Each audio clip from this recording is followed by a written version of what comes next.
ஒரு பெரிய அரண்மனை தர்பாரில் சிம்மாசனத்தில் மன்னன் அமர்ந்திருக்கிறார்.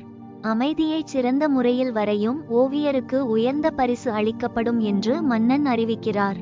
பல ஓவியர்களும் அமைதியை குறிக்கும் வகையில் ஓவியங்களை வரைந்து கொண்டு வருகிறார்கள்.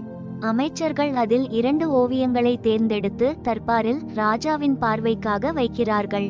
அதில் ஒரு ஓவியம் அமைதியான சூழலில் அழகான மழைகளுக்கு நடுவில் ஒரு அழகான ஏரியின் கரையில் ஒரு முனிவர் தவம் இருப்பது போல் உள்ளது. மற்றொரு ஓவியத்தில் கரடுமுரடான கல்மலைகளும் காட்டருவியும் உள்ள இடத்தில் கருமேகங்களுடன் கூடிய இடி மின்னல்கள் இருப்பது போல் உள்ளது. மன்னர் வந்து ஓவியங்களை பார்வையிடுகிறார். மக்கள் அனைவரும் முதல் ஓவியமே அமைதிக்கானது என்று நினைத்து மன்னரும் அதைத்தான் தேர்வு செய்வார் என்று நினைக்கின்றனர்.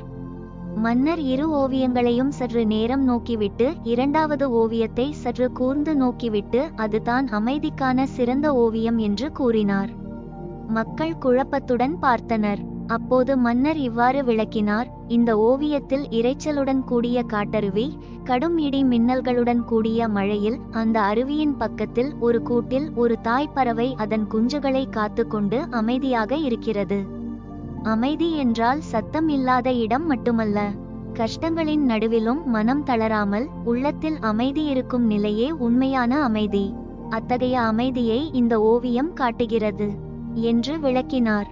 மன்னர் ஓவியரை கவுரவித்து பரிசை வழங்கினார். மக்களும் பாராட்டினர்.